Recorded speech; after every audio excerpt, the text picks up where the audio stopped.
Di balik senyumannya yang ramah dan jabatan camat yang dihormati warga, tersembunyi kelakuan bejat yang tak disangka siapapun.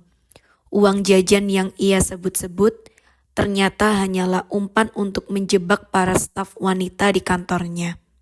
Tapi karma tidak pernah tidur, dan aib itu akhirnya terbongkar di hadapan istrinya sendiri, tepat di hari ulang tahunnya. Kalau kisah ini menyentuh hatimu, jangan lupa tekan tombol subscribe dan nyalakan lonceng notifikasinya. Dan jangan ragu tinggalkan komentar, siapa tahu ceritamu bisa jadi kisah selanjutnya. Camat Rahmat dikenal sebagai sosok yang supel, cerdas, dan selalu ramah kepada siapapun. Sejak dilantik 2 tahun lalu, ia berhasil membawa nama Kecamatan Sukatani menjadi lebih maju. Warga merasa bangga memiliki pemimpin yang sering turun langsung ke lapangan, hadir dalam kegiatan RT, dan memberikan bantuan sembako untuk janda-janda tua. Namun, ada satu sisi dari Rahmat yang tak diketahui oleh publik. Senyum ramah yang kerap ia tebarkan menyimpan niat tersembunyi. Ia bukan sekedar ingin dihormati sebagai pemimpin, tapi juga ingin dikagumi sebagai pria, apalagi oleh perempuan muda yang bekerja di kantornya. Di kantor kecamatan, Rahmat sering bercanda berlebihan dengan para staf perempuan. Ia memanggil mereka dengan sapaan manja seperti Dek Wulan atau Sayang Dina. Awalnya semua dianggap hanya candaan. Hingga suatu hari, ada perubahan besar yang membuat suasana kantor tak lagi nyaman bagi sebagian staf wanita. Semua bermula ketika Rahmat mulai memberikan uang jajan secara diam-diam kepada staf perempuan tertentu. Buat beli kopi ya dek, ucapannya selalu menyelipkan uang 100.000 ke tangan seorang staf TU. Wulan yang masih berusia 23 tahun, awalnya Wulan tersenyum dan menolaknya. Tapi Rahmat bersikeras, anggap aja sebagai bonus dari Pak Camat ya. Jangan bilang siapa-siapa, bisiknya sambil menepuk pelan bahu Wulan. Hari itu menjadi awal dari rantai panjang godaan yang dibungkus dengan amplop uang jajan. Beberapa hari setelah memberi Wulan uang jajan, Rahmat mulai menerapkan pola yang sama pada staf-staf lain. Kali ini sasarannya adalah Dina, staf admin yang terkenal pendiam dan rajin. Saat jam istirahat, Rahmat mendekatinya dengan senyum lebar. Dina, kamu kerja bagus. Pak Camat senang lihat semangatmu, ujarnya sembari menaruh amplop putih di atas meja. Dina menatapnya bingung. Ini apa Pak? Sedikit penghargaan, jangan dilihat isinya. Yang penting kamu tahu Pak Camat peduli sama kamu. Dina terdiam, ia ragu menerima, tapi Rahmat menatapnya dengan pandangan yang sulit dijelaskan. Bukan seperti atasan kepada bawahan, melainkan seperti lelaki yang sedang memburu perhatian seorang perempuan. Terima saja Din, nanti kita bisa ngobrol-ngobrol sore. Pak Camat orangnya fleksibel kok, ujarnya sembari berkedip satu mata. Dina mulai merasa tidak nyaman, tapi ia masih mencoba berprasangka baik, berharap bahwa itu hanya bentuk penghargaan dari atasannya. Namun perasaan tidak enak itu semakin kuat ketika beberapa staf perempuan lain mulai bercerita ke toilet. Kamu juga dikasih uang sama Pak Camat? Iya, katanya buat beli pulsa. Tapi dia minta dibales WA terus. Aku jadi risih. Aku juga.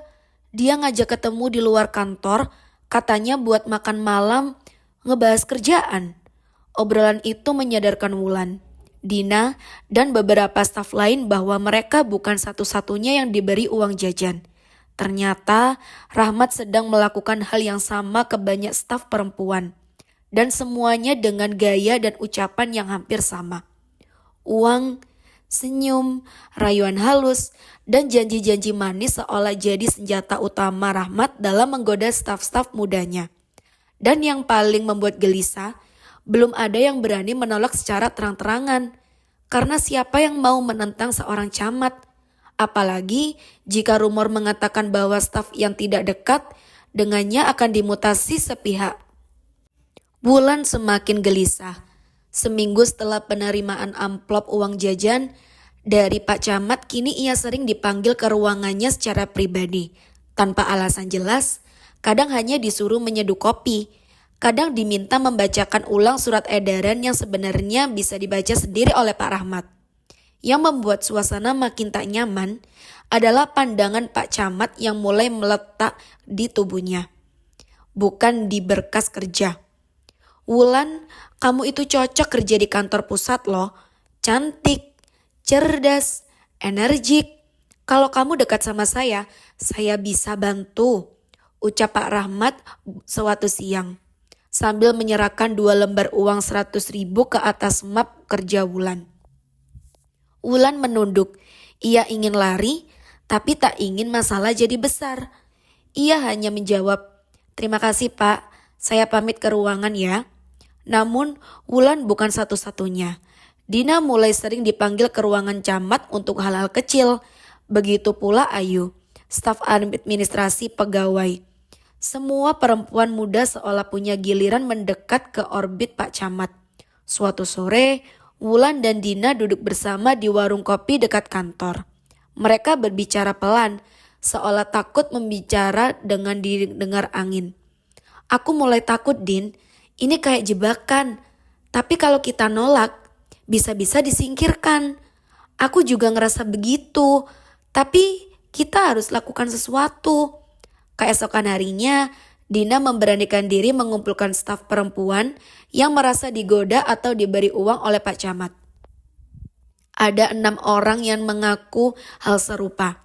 Semuanya merasa cemas, dilema, dan tidak tahu harus lapor ke siapa.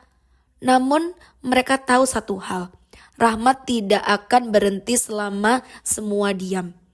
Mereka pun mulai menyusun rencana untuk meredam percakapan dengan Rahmat sebagai bukti.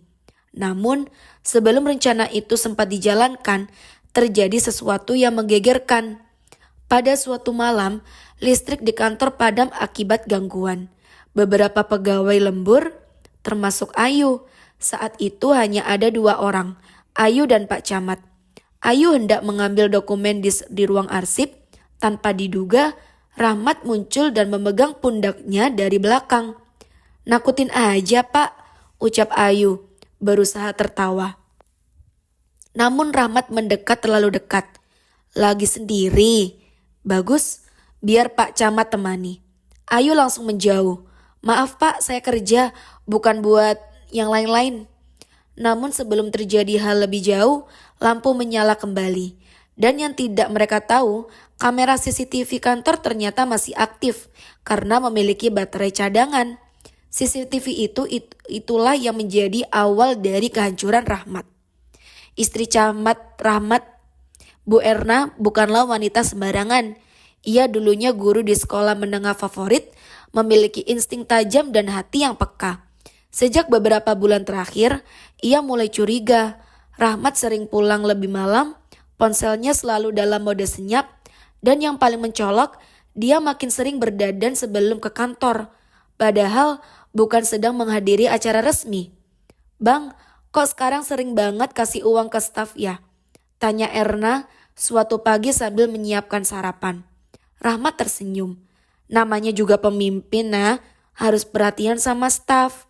Jawaban itu terlalu manis untuk tidak mencurigakan. Tapi Erna tidak langsung menuduh. Ia memilih diam dan mengamati lebih dalam. Diam-diam ia mulai mencari informasi ke staf kantor lebih temannya yang juga istri dari pegawai kecamatan. Dari situ, potongan-potongan cerita mulai terbuka. Hingga pada suatu malam, Rahmat terlihat gelisah. Ia memeriksa ponselnya berkali-kali. Rupanya malam itu video rekaman dari CCTV kantor tersebar di grup WhatsApp internal kecamatan. Rekaman itu memperlihatkan diri mendekati Ayu di ruangan arsip saat listrik padam. Gesturnya jelas tak pantas dan meski tidak sampai menyentuh secara kasar, niatnya terlihat jelas. Video itu akhirnya bocor ke warga lewat media sosial. Dalam waktu beberapa jam, nama Rahmat trending lokal. Warga geram, para tokoh masyarakat merasa dipermalukan. Bahkan akun resmi kecamatan dibanjiri komentar pedas. Dan Bu Erna, ia menonton video itu diam-diam sambil menggenggam mukena di pangkuannya. Air matanya tak terbendung. Ya Allah, ini suami yang selama ini kupuja di depan jamaah pengajian. Keesokan harinya, kantor kecamatan tak lagi seperti biasa. Puluhan warga berkumpul di depan gerbang, membawa poster bertulisan, "Turunkan camat genit," dan pemimpin bejat tidak pantas dikagumi. Rahmat panik, ia menutup diri di ruangannya, bahkan tak berani menemui wartawan. Sementara para staf perempuan mulai memberanikan diri bersuara. Satu persatu membuat laporan tertulis ke inspektor daerah. Bu Erna tidak tinggal diam. Ia membawa bukti-bukti ke bagian pengawasan ASN di kabupaten. Saya tidak bisa hidup dengan orang yang menjadikan perempuan sebagai mainan. Saya tidak bisa tinggal diam demi martabat saya, anak-anak saya, dan perempuan di kantor itu. Rahmat pun dipanggil ke sidang etik. Jabatannya yang dulu ia banggakan kini goyah di hadapan publik.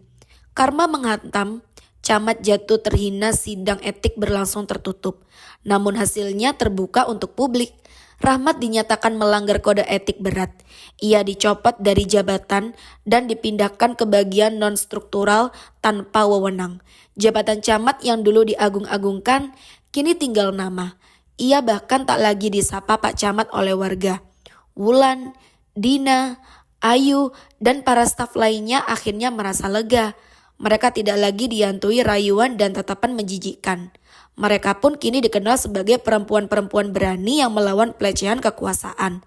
Bu Erna menggugat cerai. Ia kembali mengajar dan lebih aktif di majelis taklim. Ia berkata dalam sebuah pengajian, harga diri perempuan tidak boleh dibeli dengan jabatan, apalagi hanya dengan uang jajan. Pesan moral dari sisi agama, Allah tidak pernah tidur. Seorang pemimpin yang menyalahgunakan jabatan untuk memuaskan nafsu akan berhadapan langsung dengan keadilannya.